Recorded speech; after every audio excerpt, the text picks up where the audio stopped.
Hi there, this is Dr. Qureshi. So today's topic is optic disc edema. If a patient comes to the clinic and I see through my lens at the slit lamp if the optic nerve is elevated or swollen, and even in the fundus camera, if I see the nerve looking elevated in one eye, unilateral, then definitely I have to rule out optic disc edema. And it could be non-arteritic ischemic optic neuropathy versus arteritic ischemic optic neuropathy versus papillitis. So those are the three main differential diagnoses that I'm always looking for. And so when you look at the optic nerve, sometimes you cannot see the 3D effect of elevation in the pictures, as in the fundus camera or in the optomap. But when you look at it with the lenses at the slit lamp, and that's something I wanted to address today because this is a lens, it could be a 90 diopter lens or it could be a 78 diopter lens. You look with it, through the slit lamp, and you should be able to see the swelling.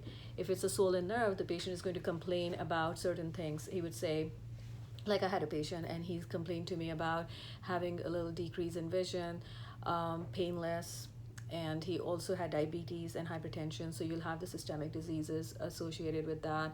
And then he said that inferiorly he couldn't see, so I had to run some tests on him in the clinic, and I got OCT done, which showed the swelling of the nerve immediately.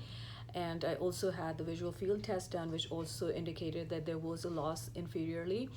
And the optos, the fundus camera definitely showed a little swelling also.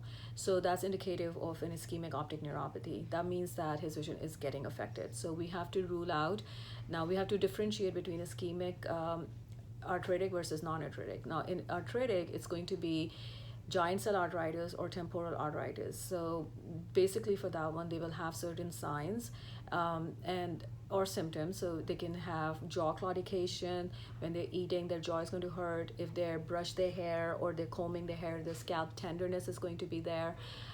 So those are the things that are going to be affecting them in temporal arteritis or giant cell arteritis, and that would be arteritic ischemic optic neuropathy.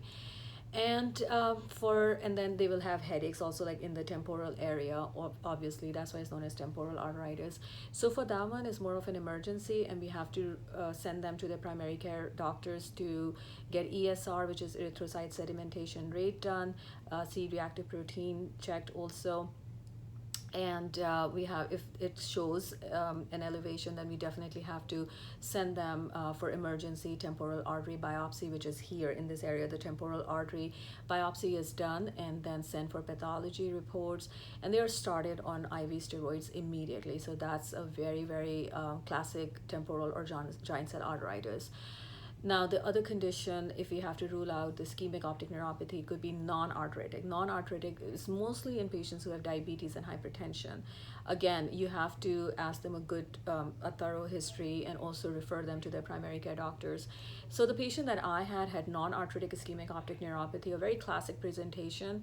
And when I saw the nerve elevated and I saw the visual field test showing the findings as well as the OCT with the elevation of the disc, then I sent him to the neurologist immediately, because I wanted to check if there was some pathology in the brain, because you're still at the back of your mind, you're thinking of maybe if it is a tumor in the brain with intracranial hypertension or pseudotumor cerebri. Like, you're thinking of all those things, even though in a typical or true papilledema you see the elevation of the optic nerve head in both the eyes. But in ischemic optic neuropathy is in one eye usually, right? So that's why I wanted to rule that out. Anyhow, the neurologist said that he was suspecting optic neuritis versus NAION, which is non-arteritic ischemic optic neuropathy. In optic neuritis, the patients are going to complain of pain also, but this patient did not have pain. The presentation is very similar. Again, there will be decrease in vision and optic disc elevation. Regardless, we have to treat them with oral steroids, and that's what the neurologist put him on. I also referred him to his primary care doctor for further testing, just to rule out any systemic disease or autoimmune disease, which is also important if you want to really go deeper into the cause of the problem. But immediately, the first thing that you have to do, the first line of action, is to start treating them, which we did, and the neurologist got involved, and then the retina specialist got involved in that case also, because I wanted to make sure everything is covered. So doing more sometimes is better than doing less. And the patient was very thankful, very grateful. He actually got up out of the chair and hugged me, and he said thank you so much, because he was going for cataract surgery and he came to me in emergency. I had not referred him for cataract surgery because some other person had referred him, and when I saw that emergency situation, I wanted to make sure that he was treated first, because cataract is not an emergency, but and in his case it definitely wasn't, but this was. So always treat these conditions, and I have a picture that I'm going to show you now.